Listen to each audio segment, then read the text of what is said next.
Look at me, I'm the happiest guy I know! That's when I started to get this image in my head of a character that could relate this information to an audience.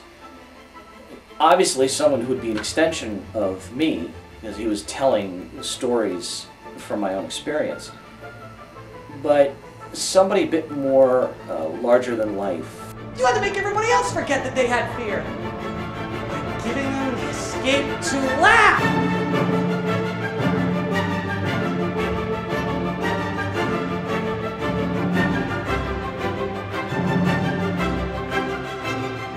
That was the day Tuxedo Joe was born. It was very important for him to have the name Joe, mainly because I wanted him to be an everyman. Because that was the first point I wanted to get across to the audience. This is not just something that affects a select few. It can affect anyone, including the average Joe.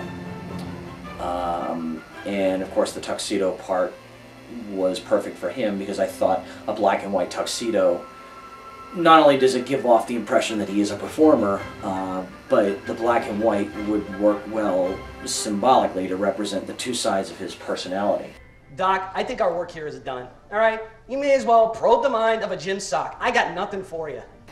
It was also important that he be a comedian, because I thought that would be an easier way of bringing the material to the audience. Because you have to remember, mental health, entertainment, those are two phrases that don't exactly go together, often. Loser! Right, yeah, loser! You are shit at best! What do you say to that? St. Mary's Church. Sorry, Father. But I thought through Joe, with his personality, if you see this through the eyes of someone who's supposed to be funny, then an audience would be more accepting of him, and as a result they would sympathize with him. I mean, one minute I'm on top of the world, nothing can stop me, nothing can get in my way, and then the next, I may as well not even exist. I'm afraid if I lose that, I lose my edge. You know what I'm saying? That's part of who I am, and I draw from it night after night, and people like that. If I lose that, there's no Tuxedo Joe, and if there's no Tuxedo Joe, there's no me.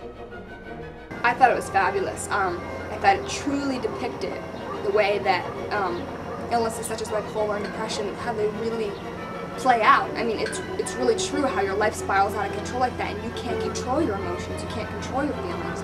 And it was a totally accurate description of what mental illness is. A lot of people who don't know about it think, oh, well, you know, couldn't that be a little extreme or things like that? Well, no, it's not. But it's also a hopeful story in the fact that when you get to the end, when the person is willing to get help and is willing to acknowledge the fact that they need help, that's half the battle right there. For me, it was certainly the most challenging role I've ever played. I mean, I was on stage for 90 minutes straight with no break. That's a lot of work. But it was very cathartic, and you know, we had managed to get a very positive message out there.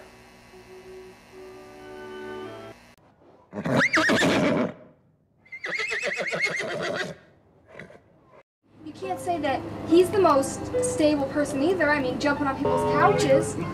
I mean, for crying out loud. I mean, how can he get up and honestly say that he knows everything about everything? Because he's researched. That's the thing. That's he's what Joe is here for. researched. He's researched. We've never seen the research. We've heard that he has researched. I've yet to see stacks of papers when he comes in. I've researched this. You don't know psychiatry. I do. When Tom Cruise surfaced with his opinions on mental health and how it was being treated and how he thought it should be treated, I was furious. I thought, how dare you, first of all. And second of all, who are you but an actor? You're not an expert. You're not a physician.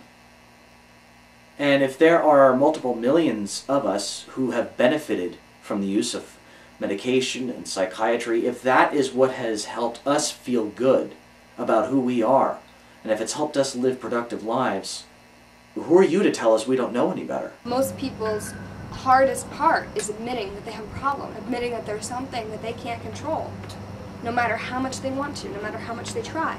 Because there are certain things we can't control, because it's not that you're crazy, it's not that you're insane, it's that you have a physical illness. You have a chemical imbalance in your brain, and that's a physical illness. All he did was perpetuate the stigma and set back literally years of effort on the part of advocacy groups and nonprofit organizations that were trying to promote better awareness on a subject that was already misunderstood. Now you have this millionaire movie star getting up in front of the whole world and saying that psychiatry is a pseudoscience, that there's no such thing as a chemical imbalance. That's when I decided I'm not going to sit this one out. And you know something? These people should be just a tad more appreciative of the fact that they have me around. Because I'm the one that has the name. When I decided to revive the show, I wanted to bring in new characters, specifically because I thought it was important that you see the illness not just from the perspective of the patient, but from those around him.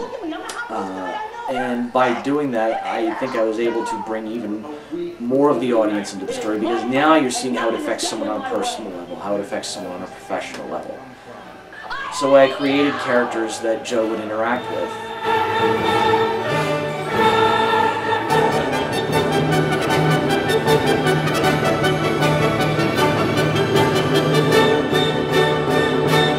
By far the most important addition to the new version of the show was the fact that I felt that with the original production I confronted the illness.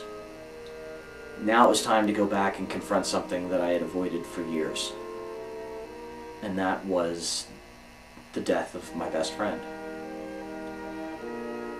So I created a character named Elizabeth that I molded right from Jennifer's personality. The kind of colorful, spunky, well-meaning, but tends to speak her mind, sometimes to the point of where it might even hurt somebody's feelings unintentionally. With a stance like that, you'd be lucky to hit a cannonball in slow motion. What does that mean? It means you struggle like a pregnant ferret. She was Joe's best friend and voice of reason. And there was only one actress in the world that I wanted to play that part.